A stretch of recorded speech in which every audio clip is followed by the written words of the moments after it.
Hello, right.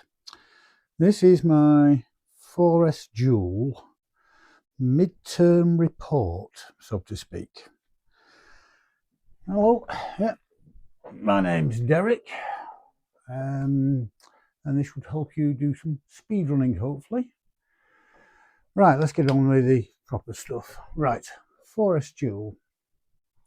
It's a FC100 body, and this is its third year now.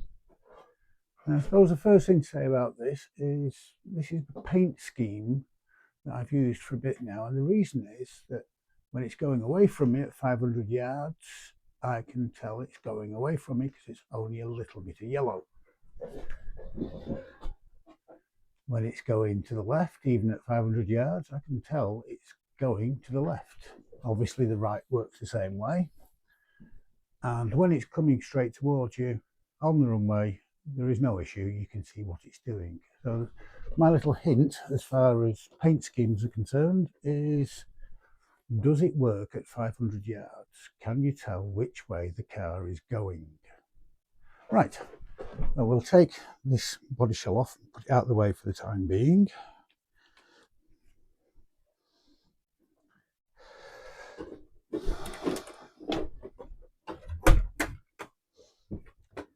As you can see, I have used a little bit of Isopon P40 to reinforce the underside of the body shell. Just in certain areas, not too much, not too little. That does the job. So,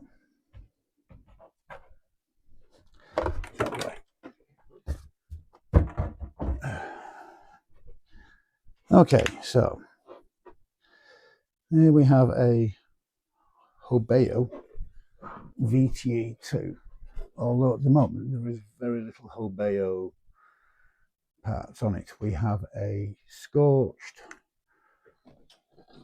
carbon fibre chassis with a diffuser. We have a scorched dual motor mount. I have the electronic switches which I've fitted, and I'll explain a little bit more about them later on, but we're just left with a little bit of wiring to connect up and 3 switches on the back. That will be your main power on and off for the receiver and servo, and then we have an ESC on that side and an ESC on that side. We'll explain more about that later on. We have where the batteries will go and little pinion gear guards for the batteries. And I like to have wheel arches.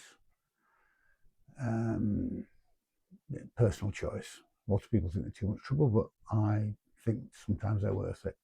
And you can strip the vehicle down to this and only have to actually remove one. So they're not too much trouble, really. As usual, speed running, you have to build the car up completely to make everything fit where you want it to, and then strip it right back down, clean everything up, and rebuild it. So we've got less than a fortnight to go to the next ROSSA event at round 2. So that's where we're at the moment. At the moment, we are going to try and replace the drive cups. These are the standard drive cups. They've been in the car from the first year. And if we go, I'm not sure Cam will pick this up, but they've worn to the point where they need replacing, and the ones that arrive are actually quite a bit thicker and stronger. So I should have done it some time ago, but I didn't. So I've had to strip the car to replace the drive cups. So that's a diff apart. I'm not sure putting them back together again. They're fairly simple to put together. We have the rear end disassembled and the front end disassembled. Again, when the diffs are rebuilt, I'll refit them. The battery connections that I've made up, And in here we have the disassembled parts. So we have the main centre brace, some foams, the ESCs, the motors, spool. I should show you putting back together in fairly big bits once we've got a diff rebuilt. So, what have we managed to do so far in the first two and a half years of running this? Well, hopefully, we go to our midterm report. Here is an Excel sheet I put together. Firstly, I've gone along and collected, well, Jane did, to be fair, Jane, my wife. We tabled all the run results that we've had with this vehicle, and then we tried to make a bit of a plot. So if I go to the next page, we've plotted that run results. So in the first year, I'm not sure if you can see the mouse, but I'll try moving it. The first run we got 126, which we're pleased with, and then over that year we built up to 154, and we plateaued pretty much there. This was using the TP4060's CM 2610 kV motors. We used the same motors for most of 2025, and we got up to 162. And as you can see on this part of the data set here, we basically plateaued at around about 160 miles an hour. At which point I decided to try some 4060 SVMs, and we immediately jumped to 168. Unfortunately, the last run of that year was 104. The first run of this year was 96, and the second and only other run this year so far was 81 miles an hour. So we've taken a bit of a backward step. But if you don't try, you can't fail. And if you do try, you've got to learn from when you fail. So each of these drops, that one there in particular, that one, that was when I took data logs and only connected one motor. And one motor did 126 miles an hour. So two motors, 162, which is just 26 reversed. But it's about where I think we can get to with these motors. And the reason is these are really wound as 6S motors. So running them on 4S means they can't really rev. So I've made this other chart here. And from what you can see here, we have the battery voltage down the left-hand column here. The total voltage of all the cells together, 4 cells together, the kV of the motor, the target RPM, and then voltage, and that produces this line. So you can see it's around about 14 volts. You're only going to get about 31,000 RPM. So the poor little motors can't really work. Now, if we go up here and change this to 4,600 and enter, we can see that at 14 volts, for argument's sake, we're at nearly 54,000 RPM. So the motors will be spinning up and working a lot better. Now, if we go back to the second page, my plan for the rest of this year is to use the SVM motors and see what we can do for 2026.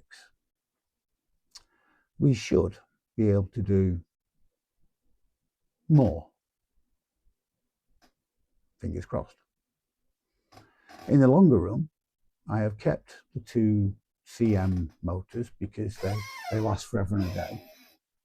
And I might try those on 6S, have a 6S dual. But for the time being, I want to stick with the 4S dual and see how far I can push the SVM motors.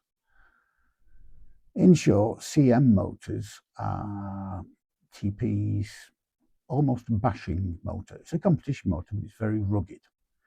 The SVMs are more of a speedrun motor. They don't really like running for more than 25, 30 seconds, otherwise they tend to overheat. So these are proper speedrun motors and they've been wound for 4S. So they should rev nicely. So I'm hoping if I get the gearing right, we should get some decent results this year. 168 is not slow, and we did do it 3 times, one after the other. And then we did a 104, and at the time, one motor connection had a dry solder, and it actually, that run, it took out one ESC and it took out the other ESC because the other ESC was then overloaded. So it cost me 2 ESCs that run. So I concentrated over winter of getting all the soldering correct and putting new ESCs in. I was a bit disappointed when I got a 96 mile an hour run at the start of this year. And then 81. On both runs, the ESCs cut. The vehicle accelerated nicely and then the ESCs cut. There were new ESCs, so I had to bring the car back and we had a look at it, and basically the diff gears, the diff crown and pinion had worn very badly. So the front and rear were out of sync with each other and the batteries were sagging tremendously. The batteries were sagging partly due to old age and partly due to the extra load of the worn diffs.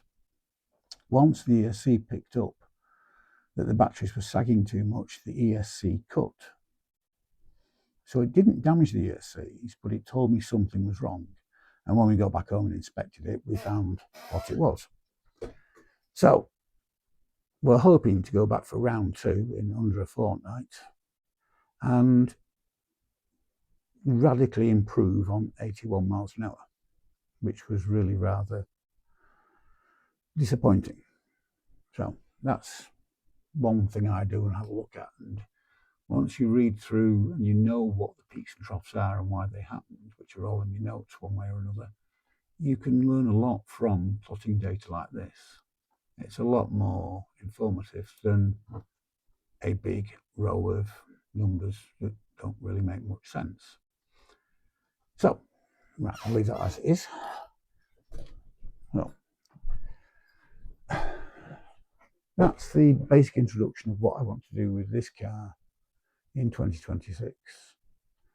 I will come back and do more when I am rebuilding things. I won't show you the individual rebuilds, but we'll do the big pieces so you can see how a speed car goes together quite quickly altogether, really.